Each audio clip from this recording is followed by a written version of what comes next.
regularly submitted to Dublin and a reply awaited. 4. It is understood the Cabinet in Dublin will be kept regularly informed of the progress of the negotiations.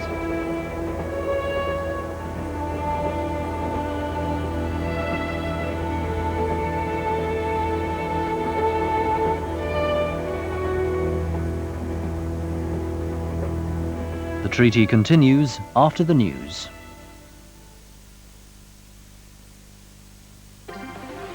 A movie premiere next Wednesday on Thames. Just dropping in, it's the one and only Crocodile Dundee in the smash hit sequel. Oh, excuse me. What's he like in bed? I don't know. He still sleeps on the floor. What are your chances of getting out of here with that jacket on? Better than average. There are Bushmen. There's Mick Dundee. You know who that was? What? Clint Eastwood. Be careful. This isn't a game. Mr. May. Join him next Wednesday at 8.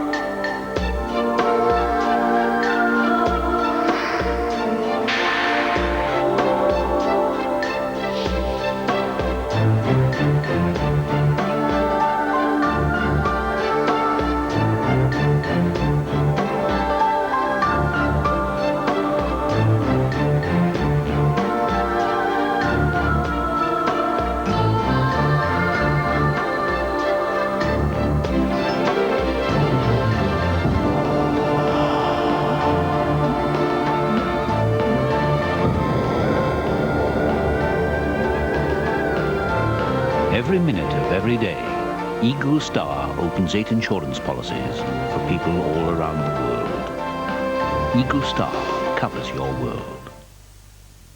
Oh, no. How am I supposed to get to the West End now? Stand aside, man. This is a job for Supercar.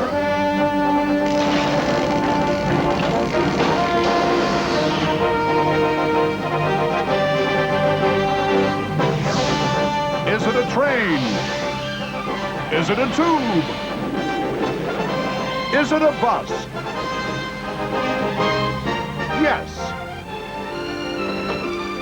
Oh, thank you. Don't thank me, ma'am. Thank Supercar. The one-day travel card. Half tube, half train, half bus.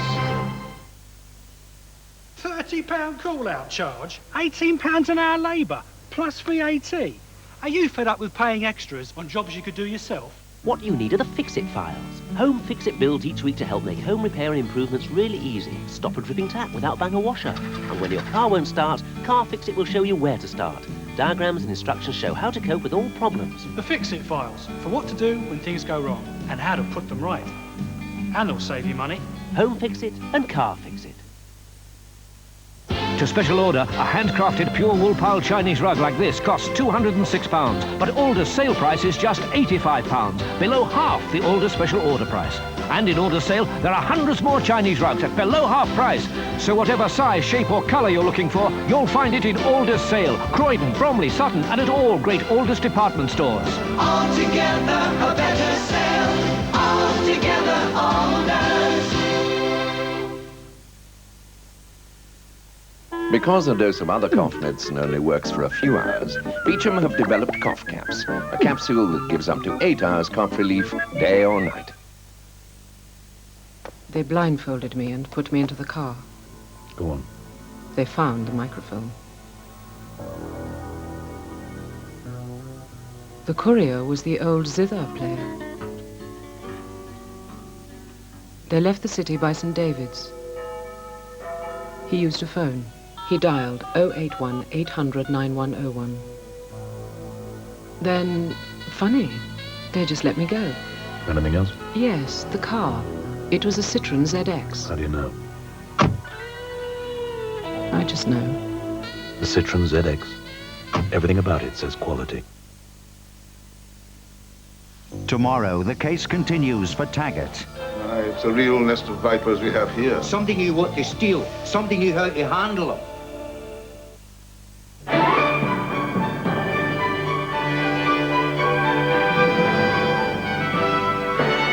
You're watching Thames Television, now the news at 10.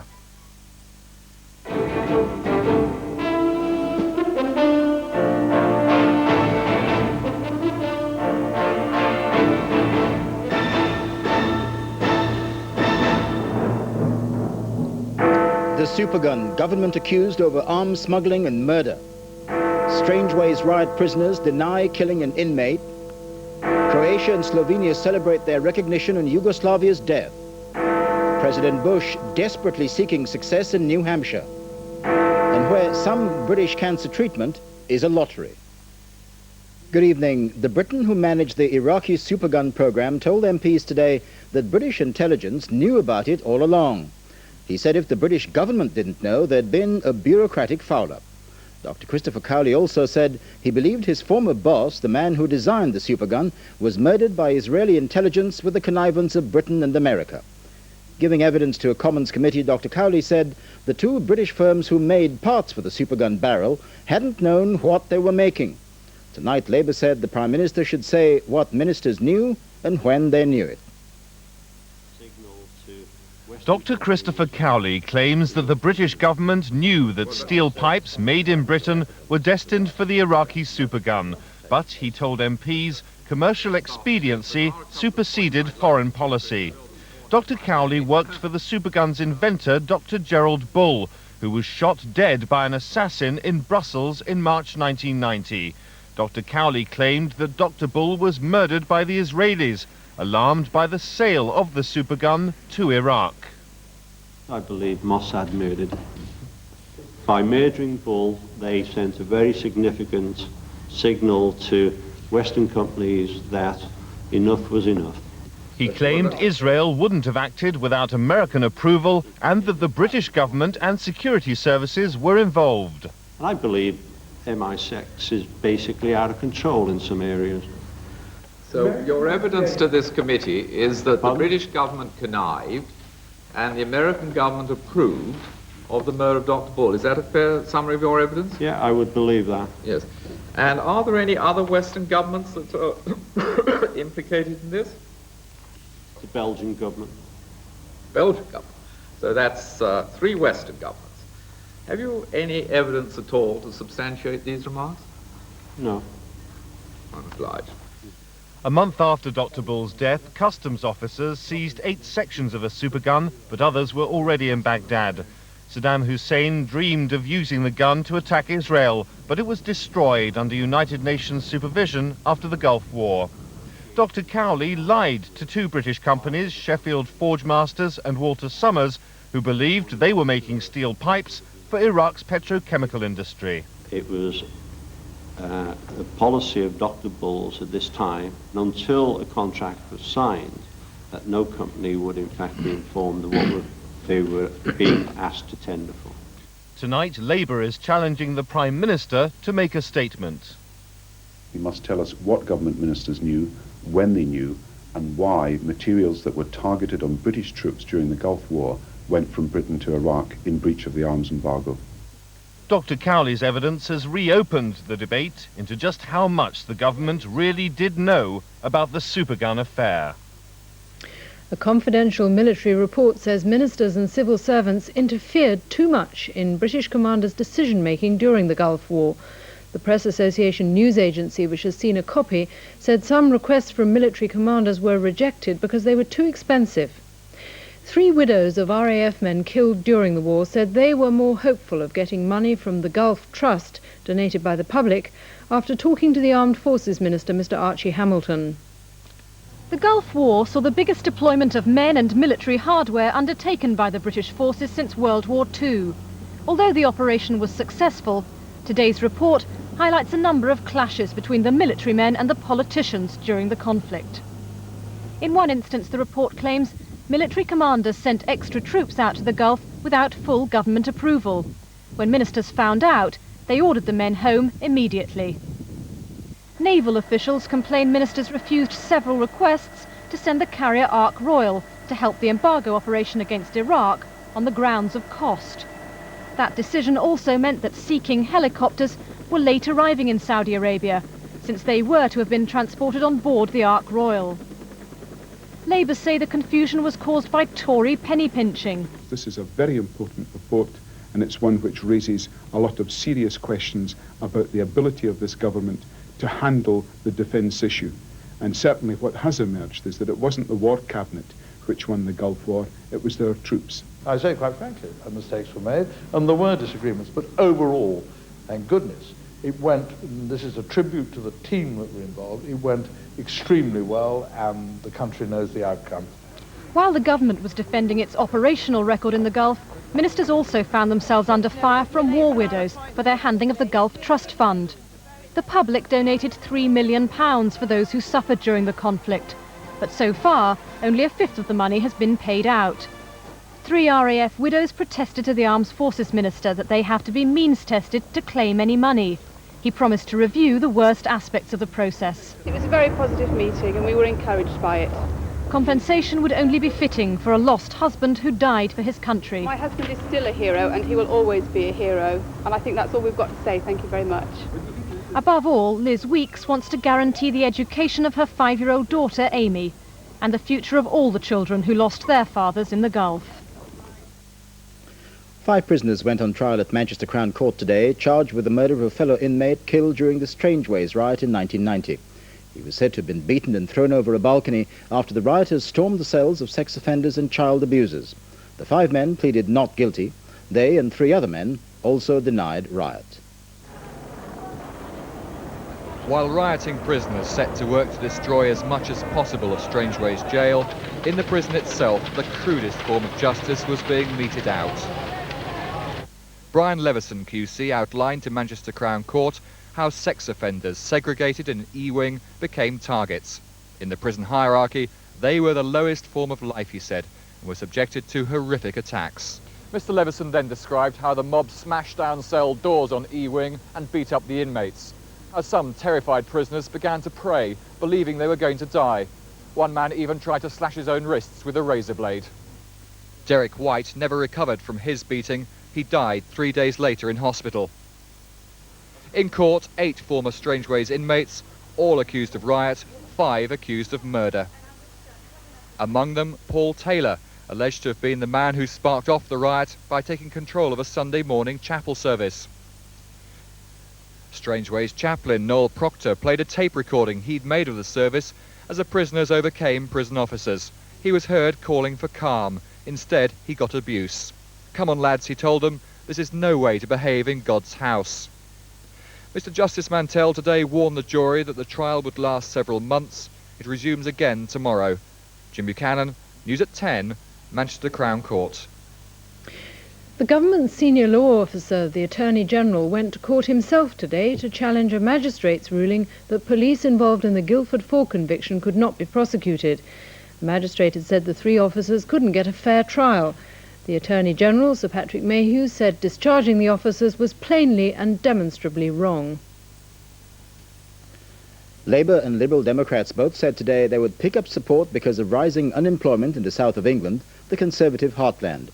The Conservatives, the Defence Secretary today, the Prime Minister at Question Time tomorrow, are trying to turn people's attention to the defence industry jobs they say Labour would put at risk. Another day, another issue, and for Labour today it was jobs. In advance of tomorrow's unemployment figures, which are expected to rise again, their employment team were in North London, where they say 300 people are chasing every job vacancy. A Labour survey also claims that London now has the worst employment prospects in the EC, and Labour add that Tory marginals of South East England have been hit particularly hard. I think there's a very real sense of anger in many of the traditional Conservative areas when they were promised an economic miracle by the Conservatives and are now facing the situation of rising mortgage costs, rising home possessions, bankruptcies and rising unemployment. The figures may not be as chilling as Labour would like us to think. Compared to the months just before the last election, unemployment is in fact 26% less in the northwest, 31% less in the north and 33% less in Scotland. In the southeast, unemployment is still 1% less than it was 5 years ago, and here a far higher percentage were in work to start with. Even in the southeast, some key Tory Labour marginals, local unemployment appears to be down considerably compared to 5 years ago. In Swindon, 17% fewer people are on the dole. In Streatham, another seat targeted by Labour, unemployment is down by nearly 6% compared to 86. But in Slough, more people are now on the dole than 5 years ago, but that alone may not win the seat for Labour. Well, it's not only unemployment that will be the issue, but yes, unemployment will be a major issue because so many people are affected by it. I believe that what is more persuasive with the 95% of my constituents who are still in work is the enormous burden of additional taxation which a Labour government would have to impose in order to fund its spending plans. The Liberal Democrats tackled unemployment too today with a 7-point plan that they'll be taking to 15 constituencies. It is the aim and objective of our policy in this matter, as in others, to be putting forward some positive proposals about what could be done and to offer, as Jim has rightly said, a message of hope. The Conservatives were prepared to talk about jobs today, but only the defence jobs they say will be lost under Labour. Tom King claims they're planning a 27% cut in the defence budget. Conservatives say that could mean a loss of 100,000 jobs in installations like this one at Rosyth. It's a bit rich from the Tories when, since John Major has become Prime Minister, 1,000 jobs a week have been lost in the defence industries, and not one finger has been lifted by a government minister to do anything about trying to retrain these people, to harness the skills that they have. If this is the implication of the fairly modest changes that we're making, you don't have to be a mathematician to realise that if you're going to make far bigger defence cuts, then the impact on jobs is going to be catastrophic. Both major parties are now spending their time putting up a range of issues to see how voters like them. Both are hoping to alight on the one topic that will give them a clear and sustained lead in the opinion polls. But if it exists, then neither party has so far found it. Jo Andrews, News at 10, Westminster. The two newly independent states of Croatia and Slovenia are celebrating tonight. Britain and the rest of Europe recognise them today, effectively breaking up Yugoslavia. It could help end the fighting, which began last June when both republics said they wanted to break away from the Serbian-dominated Yugoslav Federation. Edward Sturton at ITN reports. It has cost the people of Croatia 6 months of war to achieve this.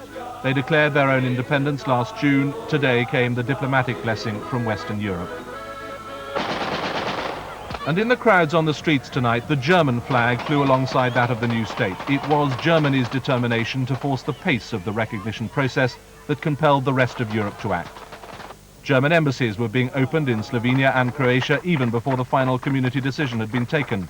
And while most EC members believe the Slovenian experiment in independence has a good chance of success, there are still doubts about Croatia. The Croatian government was only able to begin signing recognition agreements today after giving promises about the rights of the republic's Serbian minority. But there are still doubts in Paris and London about whether they'll keep those promises. We very much hope so, and we should be looking to them to do that. And of course, the way that they do so will condition the kind of relationship that they can expect between themselves and the European community. We are ready to give full international, or accept full international control over the human rights for all, including minority rights, including rights of Serbs. The recognition of Slovenia and Croatia does mean an end to what was Yugoslavia, but it doesn't settle what will replace it. Bosnia has also asked for recognition, but that won't happen yet because of concern about minorities there. Macedonia wants to be recognized too, but Greece, which has a province of Macedonia, is worried about territorial claims from a new state with the same name and historical ties. To reach this point, the Yugoslav peoples have had to endure 6,000 deaths, 1 million of their number displaced. With so much uncertainty about the final settlement, there's no guarantee that the fate of cities like Vukovar will not be visited on other areas. But the service for peace in Zagreb Cathedral this evening was at least being held with a ceasefire still holding and a UN peacekeeping force on its way. President Bush has begun the first major defense of his presidency in the New Hampshire primary. With America deep in recession, he's in trouble with the electorate and with the right wing of his own party. What will New Hampshire tell the president? A report next. Plus, where some cancer treatment falls below third world standards, and how China keeps its nationalists in check. That's in a couple of minutes.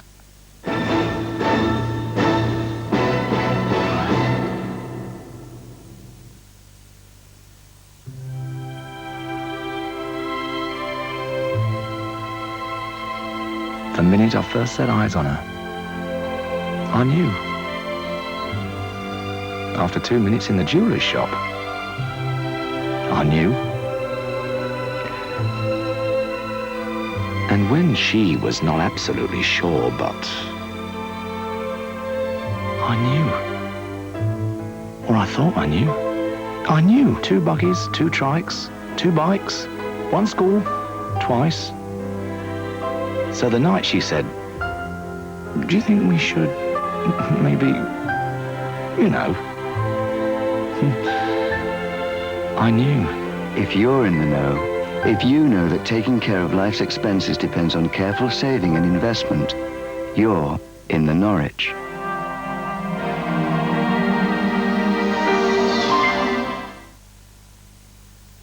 We fly to Switzerland 11 times a day. A comforting thought. Swiss Air. How very civilized. Sainsbury's size 4 eggs are this week down in price to just 79p a dozen. It's not much to shell out. Somehow we've got to make the 92 proton even better. How about the bodywork? Not really. It's already made with galvannealed steel and is guaranteed for 6 years. The multi-valve engine then? Both 1.3 and 1.5 litre versions are extremely reliable with 5-speed gearboxes. And are guaranteed for 6 years too. What about the inside? No, already luxurious, electric windows, central locking, a Blaupunk stereo, and a sunroof. Power steering? Standard on all 1.5 models. I know. 0% finance. They come with 0% finance. Or the 92 Carefree motoring plan. Complete with servicing, insurance and road tax for only 10% deposit, APR 22.5. So what's left? Is this broken? No, the price has gone up. That's it. The prices. We hold last year's prices. Proton, including What Car Magazine's best value car of 91. Still the same price in 92. Now even bigger value. Okay, you can go cheaper than Thompson Price Breakers, but we wouldn't recommend it. This woman's dying. She's dying because there's a fire in the house. The smoke and fumes are already in her lungs, killing her while she sleeps. Her only hope is her husband, but her husband's dying. He's dying because there's a fire in the house. The smoke and fumes are already in his lungs, killing him while he sleeps.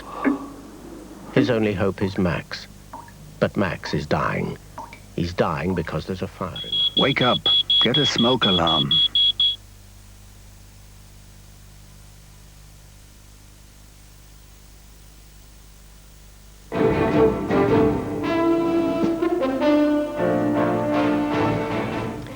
President Bush hit the campaign trail in New Hampshire today, saying he knew the United States economy had been in free fall, but promising to put it right.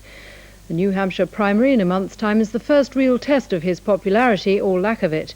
Last time around, he promised no new taxes and lower unemployment. Now there are more of both in New Hampshire. The lakes are frozen in New Hampshire. The state's economy froze over long ago. And today, George Bush got a frosty welcome. He looked brisk when he arrived. Within minutes, he was on the defensive. I don't know what I have to do to convince people here that I really care about this. I do. And I probably have made mistakes in assessing the fact that the economy would recover. It hasn't, and industry is paying a heavy price. When Mr. Bush was elected 3 years ago, this New Hampshire factory employed 1,000 people. Today, 160 are left. I voted for Bush, but I won't vote for him this time. No way. At $40,000. Lost jobs and lost homes. New Hampshire is suffering. Its economy has collapsed faster than any state in the country. 50,000 jobs in 4 years, a bankruptcy rate unmatched in America. New Hampshire is angry. I mean, the fear is just enormous. People are just petrified around what's around the corner. All right, here we go. Into all this and into the race for the nomination votes of the party faithful came a contrite George Bush today. Look, I'm not up here to assign blame. I'll take my share of the blame. And there were plenty waiting to pin the blame on him. Real man of the people, George! Real man of the people! Woo! As George Bush loses ground, one man stands to gain. On my right, Pat Buchanan. Pat Buchanan, a journalist and once in Ronald Reagan's White House, is fighting Mr. Bush for his party's presidential nomination. This state of New Hampshire is in deep trouble, and George Bush is in deep trouble, which is exactly where he ought to be. Mr. Buchanan, from the Republican right wing, is hoping to embarrass George Bush in the state that helped the president win his nomination 4 years ago. Many people feel betrayed. Look, they gave George Bush their nomination. They saved him. They saved him on a pledge and a promise, and he broke the pledge and he broke the promise. No new taxes was the promise then. He could promise nothing today. New Hampshire Republicans may turn their frustration into votes against Mr. Bush next month. If the economy continues on its slippery slope down, Mr. Bush faces a more dramatic protest at the presidential polls in November. Bill Neely, News at 10, Portsmouth, New Hampshire. A cancer specialist said today that British cancer care was uncoordinated and in some areas worse than in parts of the Third World. Professor Carol Sikora of Hammersmith Hospital in London, where work on a new cancer unit began today, said what sort of treatment cancer patients got was a lottery. It could be world-class or it could be appalling. 250,000 people will develop cancer in Britain this year. In 2/3 of those cases, it'll prove fatal. Doctors say that if treatment was better organised, many more could be saved. I think the problem is it's very haphazard. Some people are getting really world-class treatment, very good treatment. Other people are getting appalling care. There's a great divide between the two. And when survival rates are measured against those of our near neighbours, Britain compares badly. In France, 73% of those diagnosed as having breast cancer are still alive 5 years later. In the United States, the figure's 72%. In Norway, 68%. In Britain, it's 58%. The difference is less for lung cancer, which has the highest mortality rate in all 4 countries, but Britain again lags behind. In cases of cancer of the colon, France has the best survival rate, with Britain a poor 4th. I think the real problem is that there's been no proper coordination of cancer care for the last 40 years. It's not really a party issue, but it is a political issue. Successive governments have ignored the plight of cancer patients and really not paid much attention to the organisation. Professor Sikora says part of the problem is that Britain doesn't have as many cancer specialists as other countries. In Norway, there's 1 radiotherapist for every 69,000 of the population. In Poland, there's 1 for every 137,000. The Netherlands and Spain lag behind, but both countries are better off than Britain, where there's only 1 radiotherapist for every 224,000 people. Only Portugal is worse off. Today, Terry Wogan struck the first blows to demolish a 100-year-old ward at the Hammersmith Hospital in London. A new £5 million unit will bring a whole range of cancer specialists under one roof for the first time. Many doctors see this as the model for the future. Harry Smith, News at 10, West London. In the first court case of its kind for 5 years, an asbestos company in Hertfordshire is being sued by the children of a woman who died from an asbestos-related cancer. The woman's husband and 2 of her sons worked for the company. She washed their work clothes. Her family say she'd not been warned of a possible health risk and they're claiming damages. Just doing the washing brings back painful memories for Sandra Aldridge, memories of her mother, whose fatal rare cancer was, she believes, caused by washing her father's work clothes, contaminated by asbestos from his factory. Obviously we're very sad, and it's just something that shouldn't have happened. We have to face so many tragedies these days, illnesses and things that can't be avoided, and to find that your mother dies of something that perhaps could have been avoided, it's just a very sad thing. It was partly because Mrs. Aldridge's mother lives in Swindon that her disease was linked to asbestos. Because there, at British Rail's engineering depot, which closed 6 years ago, asbestos was common. It was used to lag the boilers of locomotives, made in what was once Europe's biggest covered workshop. It was handled with little thought for the dangers it held. For Rudolph Wilshaw, his last days were painful. He died last year of lung cancer, caused by breathing in asbestos fibres at the Swindon workshop 25 years ago. You didn't know what you were really handling, because there was no notice to the fact what it was and how dangerous it could be. So, I mean, say, it was a case of picking up you might have got somebody down here into your lung and not knowing it. Margaret Mills's husband Ronald joined the Swindon workshops when he was 14. He died of cancer 2 years ago. Some of the men used to muck about with it. They used to throw it at one another, and wet it and roll it in little pellets and sort of shoot it as though they were shooting peas at one another, all sorts of things like that. Nowadays, forewarned, asbestos workers take intense precautions. But asbestos diseases, which can lie dormant for 20 years, continue to take their toll. Cancer of the mesothelium, the lining of the lung, kills about 800 people a year. Lung cancer related to asbestos kills perhaps 2,400. Asbestosis and diseases brought on by it kill 300 according to official figures, many thousand according to some estimates. Modern precautions mean that asbestos diseases will, one day, be a thing of the past, but probably not until the next century. Meanwhile, Sandra Aldridge is left with the pain of remembering. Lawrence McGinty, News at 10, Swindon. Hardline communist politicians in China are trying to make sure that none of the democratic and nationalist sentiments from the new Commonwealth of Independent States, the old Soviet Union, drift east. They've put extra police and security agents to work along the far western frontier. ITN's Far East correspondent Mark Austin went to Xinjiang, where the people, mostly Muslims, have never thought of themselves as Chinese anyway.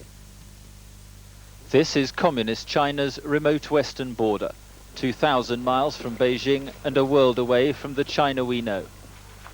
It's inhabited by Uyghurs, a Muslim people who don't look Chinese, don't speak Chinese, and certainly don't want to be Chinese.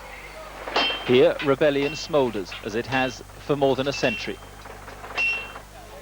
The most recent anti-Chinese riots left at least 30 dead and the area sealed off as police and troops cracked down. It's reopened to foreigners, but now, with the Uyghurs seeing their Muslim neighbours achieve independence in the former Soviet Union, the situation here is more volatile than ever. The Chinese government is determined to keep the lid on ethnic unrest here. Their fear is that the new spirit of nationalism that swept across the Soviet Union will spill over the border and provoke more trouble here. Beijing's response, oppressive security and a relentless campaign of communist propaganda to assert the authority of the army and the party. Near the border in Kashgar, we witnessed children giving a stage-managed welcome to local military officials. The army commander's address to his troops was broadcast by loudspeaker across the city. Preserve the unity of the motherland, exhorts the voice of Big Brother. Oppose the separatists and love the army. They just want to give warning to the underground leaders, whoever they might be, that the forces of law and order are such that if they were to stage a rebellion, they will be put down immediately. For the time being, China remains in firm control here, but as communism crumbles elsewhere and Muslim nationalism spreads, this isolated corner of China could prove to be a vulnerable frontier. Mark Austin, News at 10, Xinjiang. Soccer, Manchester United won the last in their trilogy of matches with championship rivals Leeds in the FA Cup third round. The only goal came in the last minute of the first half. A cross from Ryan Giggs was headed home by Mark Hughes. Manchester knocked out Leeds of the League Cup a week ago.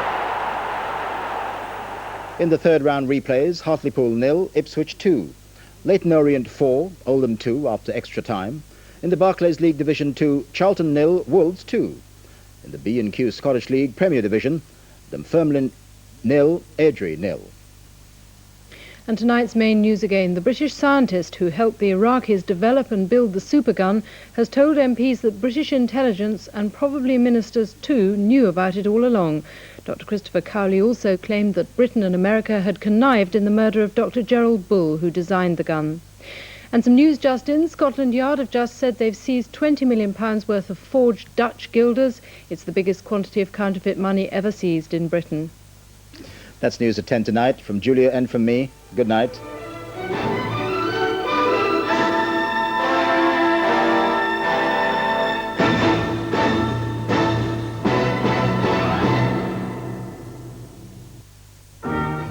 John Gotti has allegedly murdered his way to the top of the American mafia and runs the most powerful and deadly criminal empire in New York. John Gotti knows one language, that is what comes out of the end of a barrel of a gun. 3 times the FBI has tried without success to jail him. Now sensational new evidence could put him away for life. The Rise and Fall of a Godfather, Part 2 on This Week, tomorrow, 8:30 on ITV. Next tonight, the national weather forecast, followed by a roundup of today's Thames news. Then at 10:40, we continue our dramatised account of the signing of the Anglo-Irish Treaty. The Fiat Tipo 16 valve, with 5 seats in which to enjoy the performance. Thank you.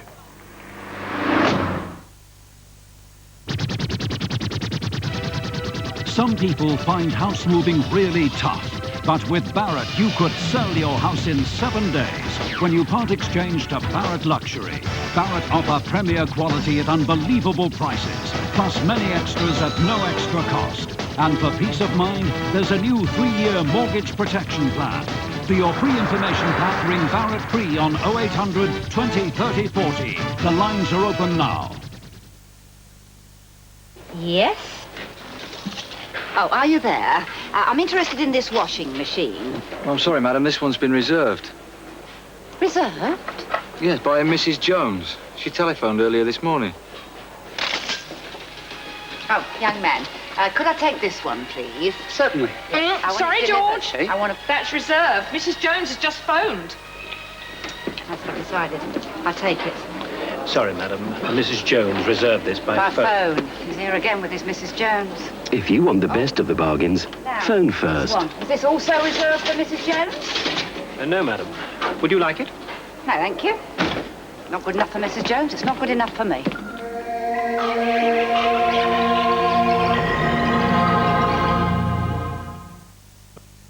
Oh, no. How am I supposed to get to the West End now? Stand aside, ma'am. This is a job for Supercar.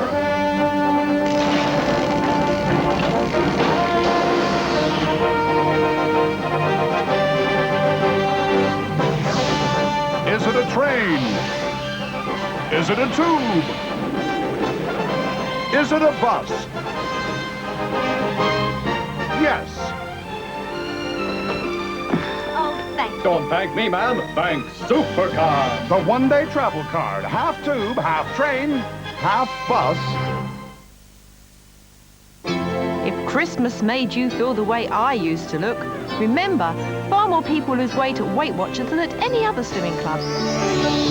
Just look at the difference Weight Watchers made to my life. So if you want to lose weight, join Weight Watchers.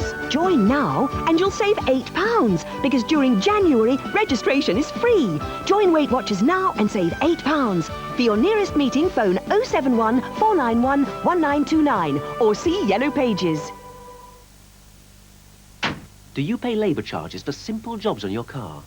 Or call-out charges? For the easiest jobs, what you need are the Fix-It files. Car Fix-It is the essential guide which solves all your car maintenance problems. From bodywork with tips on making a really good job to doing difficult jobs without using special tools. And with Home Fix-It, you'll learn how a block of wood can give you a professional finish when laying vinyl.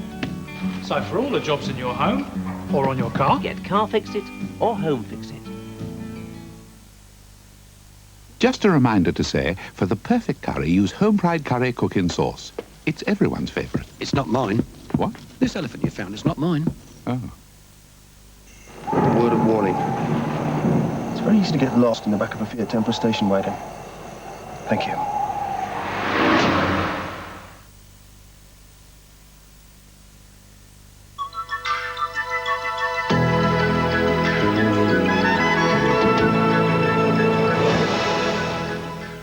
Good evening. After yet another grey, foggy day, especially so across Scotland and parts of Yorkshire.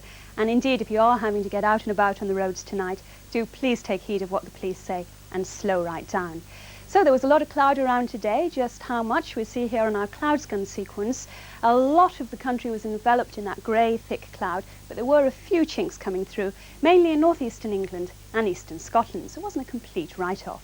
As far as tonight goes, well, every cloud has a silver lining, and at least all the cloud around means the fog and frost problems are largely confined to that eastern fringe. Going into tomorrow, and we do expect that fog to lift fairly sharply, faster than it did today certainly, apart from tending to linger on there down the eastern fringe.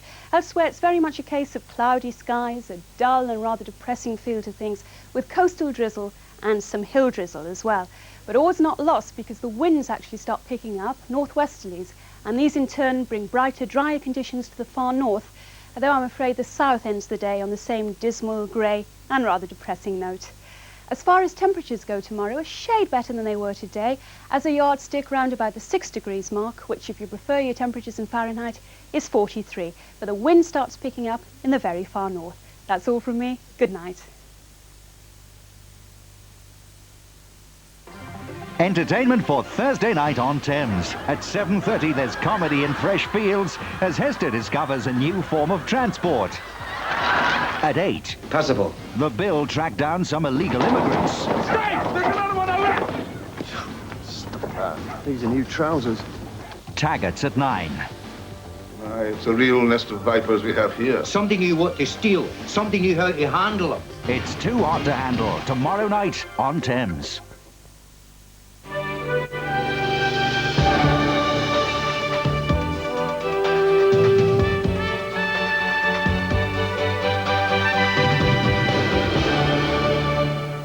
Good evening. Scotland Yard say they've made Britain's biggest ever haul of counterfeit currency. They've seized forged Dutch guilders with a face value of £20 million. It follows a raid on a house in Willesden Green in North London. A man has been arrested. Worried tenants on a crumbling South London estate have been meeting tonight to draw up campaign plans against a new tube tunnelling project. People on the Canada estate in Rotherhithe are threatening a European court challenge after the House of Lords approved work on the Jubilee line extension to Docklands. They say the tunnel under their flats could wreck the foundations.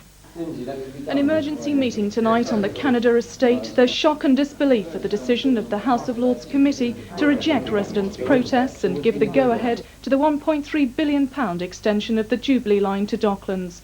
Years of neglect mean brickwork on the estate is beginning to fall away, and residents believe plans to tunnel underneath it could make this block tumble down. Our people can actually let a railway come underneath it without actually coming on the estate and looking at it is beyond my belief. We'll continue lobbying the House of Lords and whilst it goes through the final stages of the Lords, and after that we will look into taking it to the European Parliament. We've carried out some extensive structural survey. We've also had some expert advice from Professor John Durland at Imperial College, and we're quite satisfied that the buildings are structurally sound. As residents say, they already fear living on what's virtually a building site. They have no choice tonight but to fight on. But the House of Lords decision means work on the Jubilee Line project will probably start in the spring. Schools in North London are fighting back against the school bully. Every primary and secondary school in Islington is to receive a video about how to counter intimidation in the classroom and playground. The government-funded scheme will eventually be extended to schools across Britain. Names, breaking your things, taking your money, insulting your family. This new video filmed at schools in Islington aims to stamp out classroom bullying, behaviour which is all too common. It highlights that as many as 30% of British school children are bullies, more than in any other country. Some youngsters have even died or been driven to suicide by verbal or physical abuse. We've had assemblies raising the issue of bullying. Teachers have taken it on board in class. We've had workshop sessions where children role-play the bully and the bullied, trying to get them to feel what it's like and to change their behaviour if they are the bully, and to learn to deal with the situation as they see it in the playground. At a press launch, the presenter of the television programme Motormouth was on hand to support the campaign. Don't sit there and think, I'm the only one, it's happening to me, but I'm going to have to deal with it because if I tell somebody he's going to bully me anymore. No, he's not, or she. They can be stopped, they can be dealt with. The government denied tonight that it's to blame for the imminent collapse of a charity which provides job training for ex-prisoners. The Apex Trust, which is based in Hackney, says it'll call in receivers by the end of the week unless it gets £350,000. Its cash flow problems were made worse when the Department of Employment said it wanted to take back a £250,000 overpayment made to the charity by mistake. Youngsters with bright ideas for business are getting a helping hand into Europe's new single market from the Prince's Trust. And as John Dowden reports from Covent Garden, the budding entrepreneurs have cast off the traditional sober-suited British image.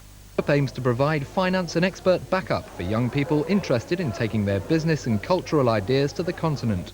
Alison Bailey-Smith's expertise lies in her unique ability to convert television wire into striking clothing and jewellery. Through the Trust, she's hoping to sell some of her highly original headgear in Barcelona. The project's being given a boost by a £750,000 cash injection from the water company Severn Trent, and the charity has high hopes. People certainly are getting a lot of follow-up exhibition work, organising joint exhibitions with other designers or sculptors or painters. And as the days tick away to next year's single market, the message from here is look out Europe, the young Brits are coming. Now football. Third Division Leyton Orient have caused a major upset in tonight's FA Cup third-round replay. They knocked out First Division Oldham 4-2 after extra time, with Kevin Nugent scoring twice. And the Thames weather tonight will be dry and cloudy. The temperature will fall no lower than 3 degrees Celsius, 37 Fahrenheit. Tomorrow will be another dry, cloudy day. The high 6 Celsius, that's 43 degrees Fahrenheit. And that's all. There'll be more Thames news at 5 to 10 tomorrow morning. Good night.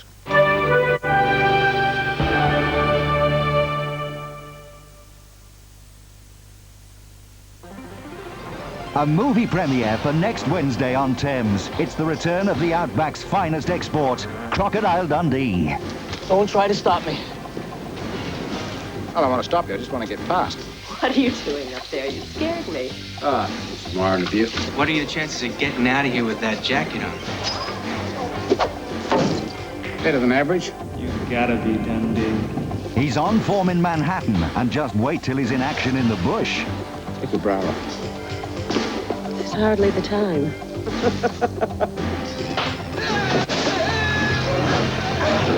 They're a bushman. There's Mick Dundee. Do you know where they are? They're 500 yards that way. How do you know that? I just know it. They're sweat? Wally's aftershave. There might be real crocs down there. Where do you think I got this fella? Crocodile Dundee 2, the premiere on Thames next Wednesday at 8. In just a few moments on Thames, we continue our account of the treaty. Then at 11:45, a contract killer faces problems from an international crime syndicate in the Shatter. On Thames next Monday and Tuesday at 9, George Peppard, Sir John Mills and Michael York star in a major new miniseries, Night of the Fox.